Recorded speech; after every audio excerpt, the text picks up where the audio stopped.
Hello, everyone. My name is Ryan Fleming, and I am the Pilot's Advisor. Welcome to this month's training, and today we're going to talk about something that I get asked about all the time. How to know if you have enough. And it's not only to know if you have enough for retirement so you can retire early, but even in retirement, do you have enough to sustain for how long you're going to live, to make sure you're not going to run out of money and become burdensome on other family members. Before we get started, I always like to put this slide up there. We have so many things going on in our lives, and it's important to focus and get something out of this training. So, try to limit your distractions. I know it's very, very hard. Let go of the phone. Turn it off.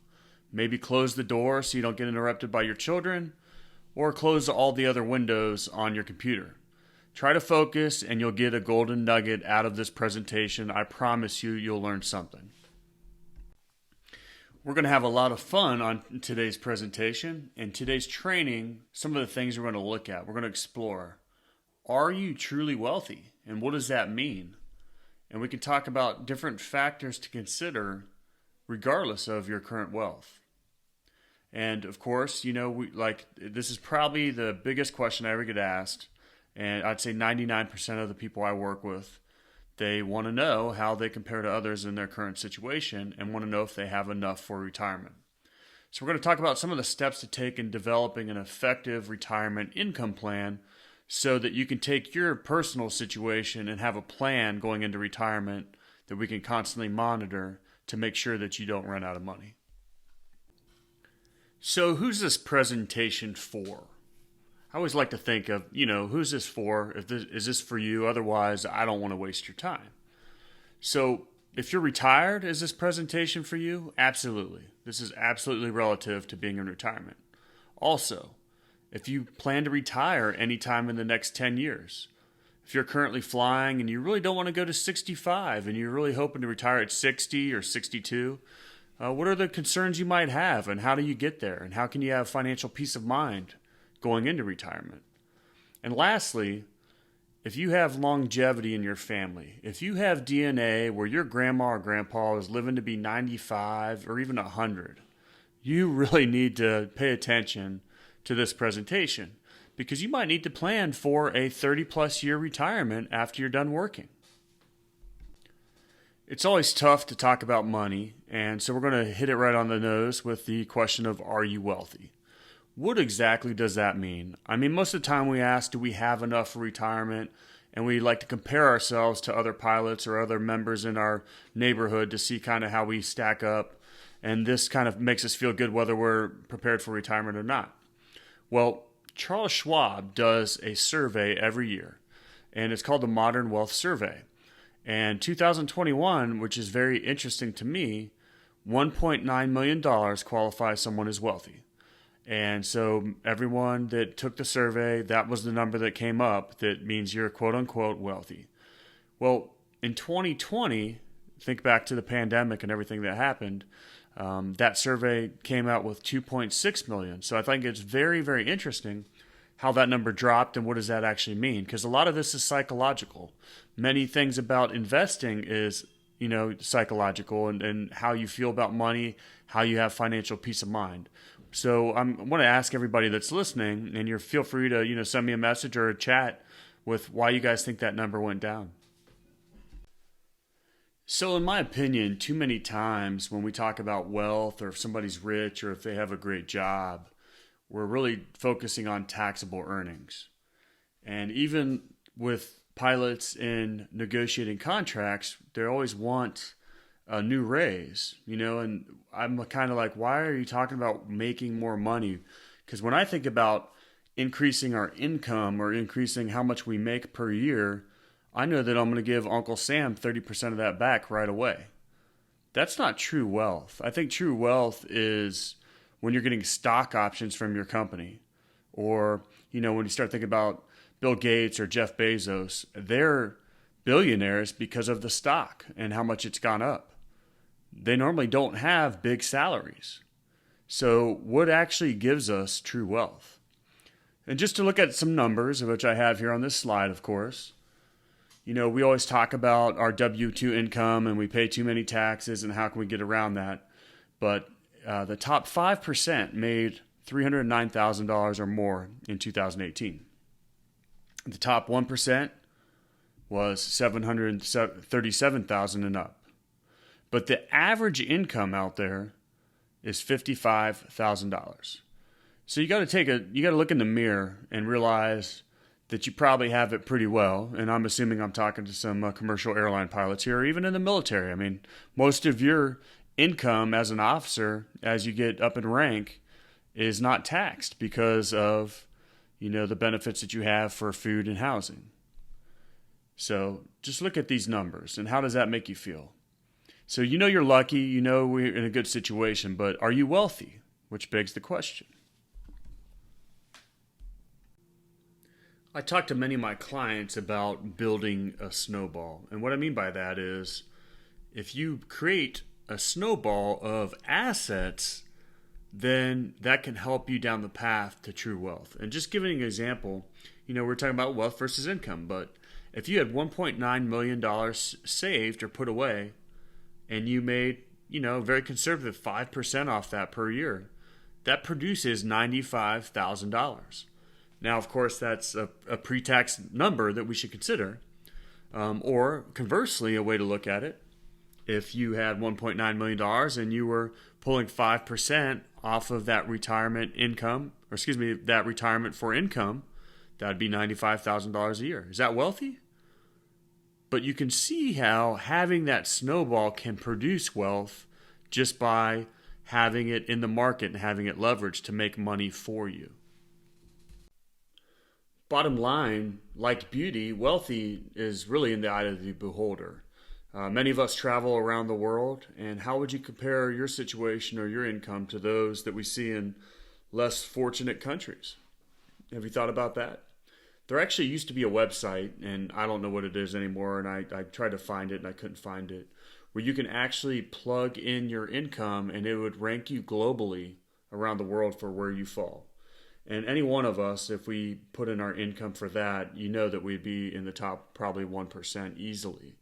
So it's just kind of more perspective on how things are.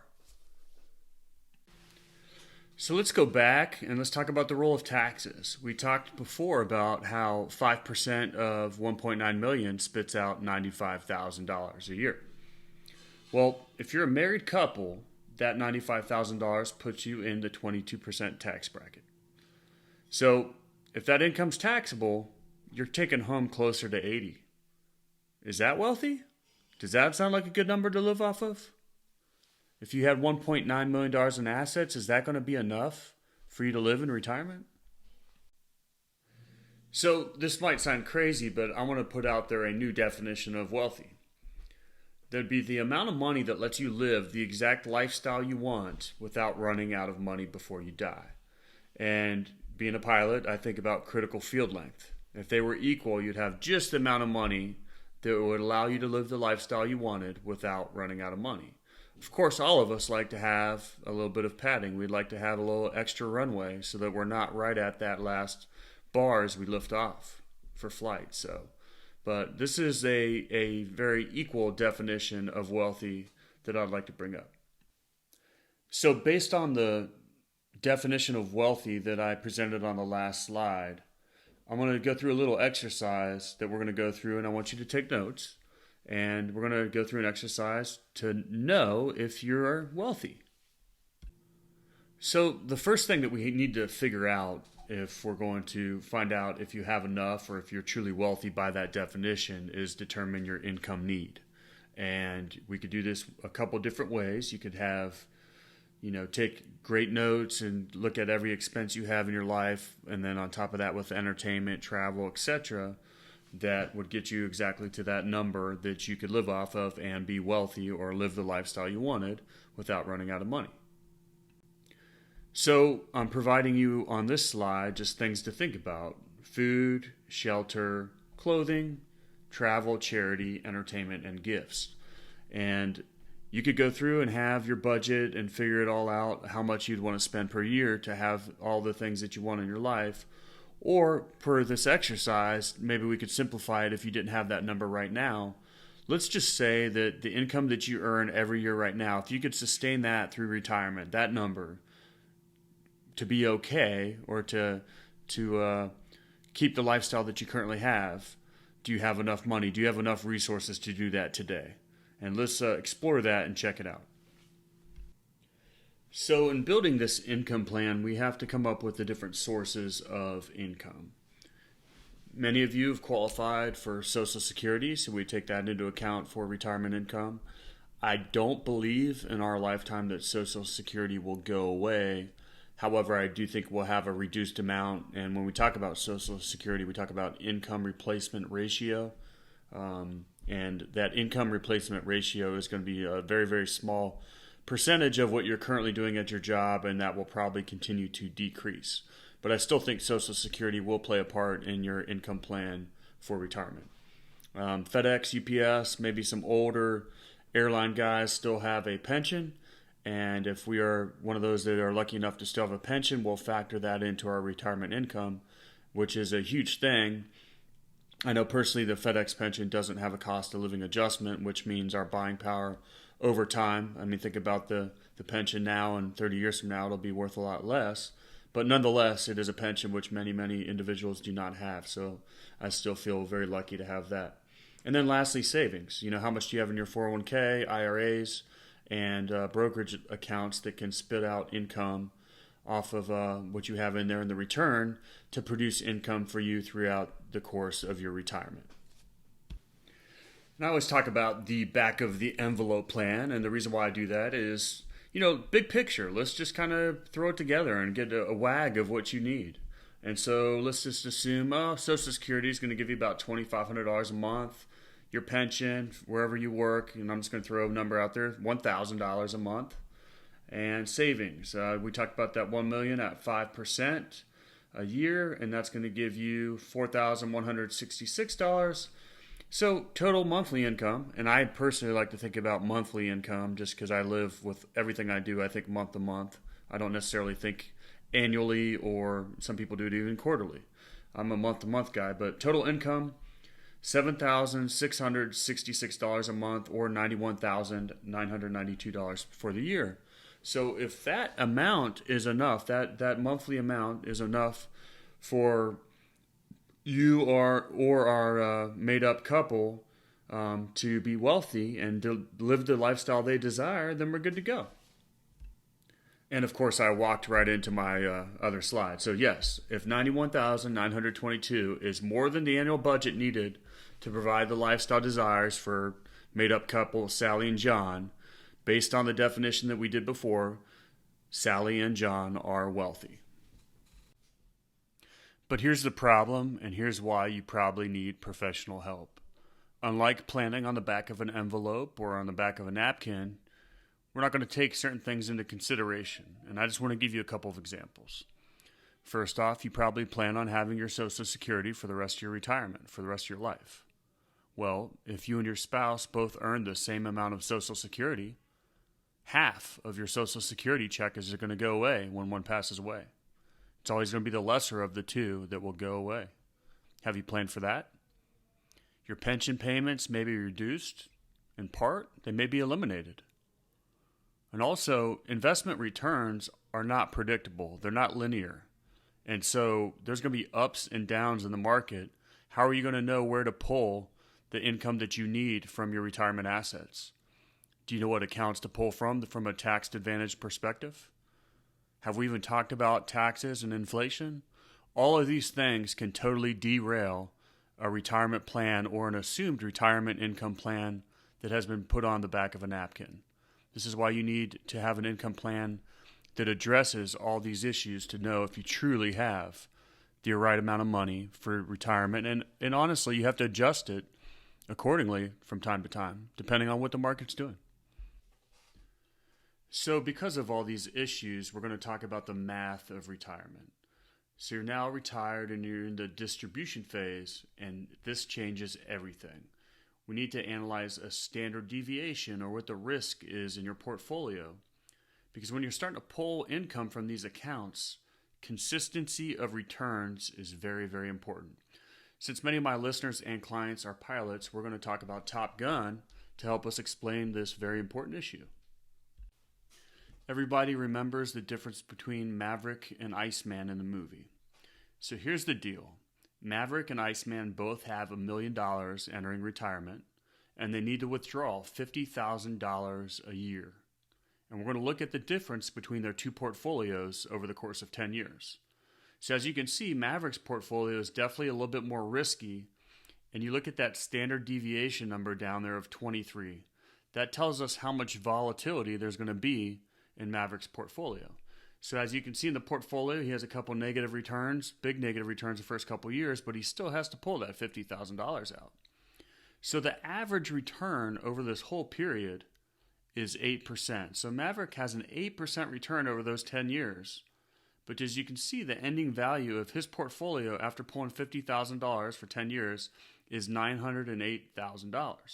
Well, let's take a look at Iceman, who's a little bit more consistent, less volatile, and has a consistency of returns. Here's Iceman, flies ice cold. Consistent in his returns, much less volatility. As you can see, he only has a 6% return average over those 10 years where Maverick had an 8%. However, the big difference in risk and standard deviation, check out the difference in ending value. Iceman, 10 years later, his account has grown by $244,000. They've all taken the same amount out, but because of consistency of returns, Iceman's portfolio is well ahead of Maverick's. So once you enter retirement, the distribution phase, the retirement math is totally different. Slow and steady could actually win the race. You want consistency of returns versus higher average annual returns. And really, the return rate is obviously very, very important, but what is a bigger factor is actually knowing the standard deviation in your portfolio. As you can see, look at the difference of 10 years of distributions. Look at Maverick versus Iceman. Check out the standard deviation. We must learn this number in retirement. So in my opinion, these are two of the most important things you should know about your portfolio if you're in the distribution phase of retirement. You need to know your average return, and you need to know your standard deviation, and you need to know why they're so important. And they're so important because of a consistency of returns risk. Now, I assume all you do-it-yourselfers out there already understand these numbers and already understand the effects that they'll have on your portfolio. So when you're in retirement, volatility, it's not your ability to handle it, but if you're going to continue to take distributions, you're going to have to sell more when the market's down. You need to have a plan for this at all times. Bum, bum, bum. We talked about it before. Taxes and inflation, probably the biggest thing that's going to take down your ability to survive in retirement. So about a third of retirees, about a third of the Social Security benefits are partly taxable. You pay taxes on that income before you pay into it, and most people think that they're not going to pay taxes on when they get it back, but that's just not true. For all you people out there that have pensions, up to 85% of your Social Security is going to be taxed. If you have over $44,000 coming in a year, 85% of your Social Security is going to be taxed. The back of a napkin does not plan for that. Also, pre-tax versus post-tax money. I ask individuals all the time when they have that big number sitting in their 401k plan, I go, do you think that's your money? And they're like, well, yeah, that's my money. No, it's not. You're in a partnership with the United States government, and Uncle Sam's going to get his piece. You still have to pay taxes on the full amount of that income when you withdraw that, whether that's early in retirement or when Uncle Sam makes you when RMDs start coming around, required minimum distribution. And then lastly, inflation. Inflation's in the news right now. We couldn't print money forever without the cost of goods and services eventually going back up. So at a 4% inflation rate, prices will double every 18 years. That means that your buying power in retirement is going to be drastically reduced if you haven't taken into account inflation and planned for it. And just one more factor I want to bring up that doesn't show up on the back of an envelope or on the back of a napkin. And one more factor that you must be prepared for, and that's long-term custodial care. This is not covered by Medicare, and Medicaid is only available after you spend down all your assets. So after you've exhausted all your other savings, will Medicaid kick in. So these numbers, they change year to year, and they vary by state.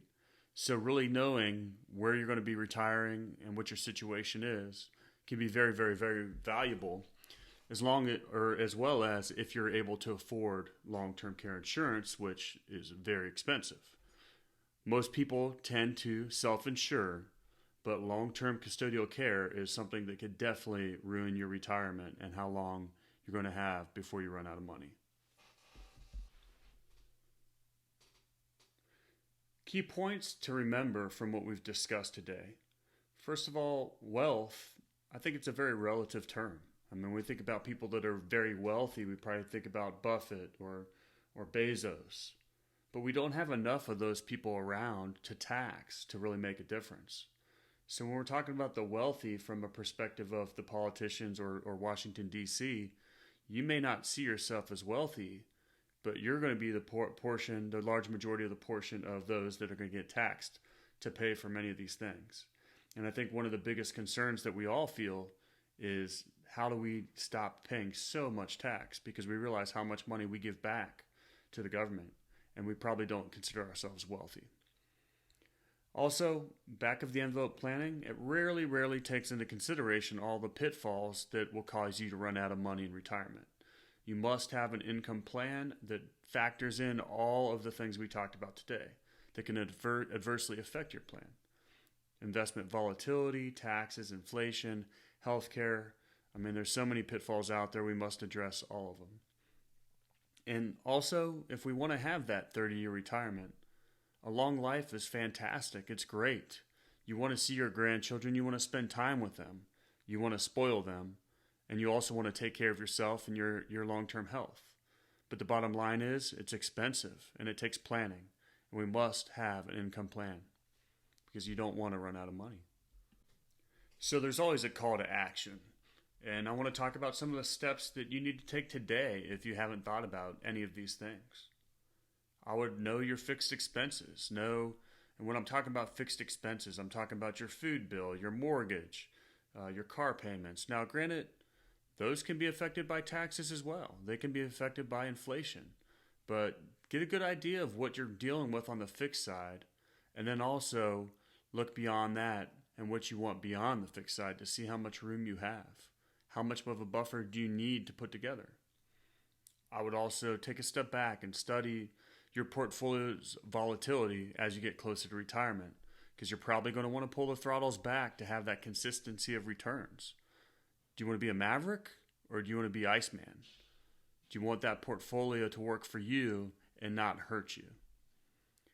Measure the impact of taxes and inflation and what that may do to your portfolio. Start analyzing that and preparing for that.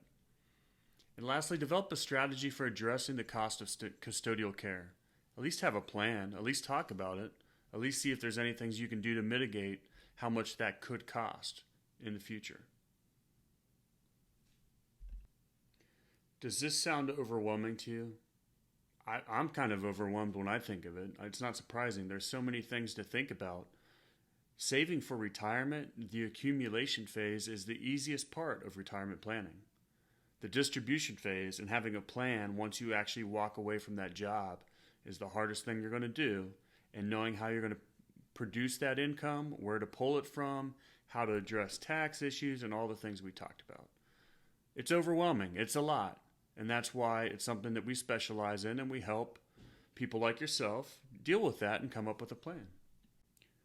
So if this is something that really does concern you, you can schedule a 15-minute strategy session with myself. We can talk about some of these issues, analyze your current 401k or other investment accounts, and see as you're coming up into retirement, or even if you're in retirement, how we can fix some of these issues. Bottom line is, you need to know some of these numbers and have a plan and address them. Don't just put your head in the sand and hope it's all going to work out okay. Don't hint, don't hope. Schedule a strategy session.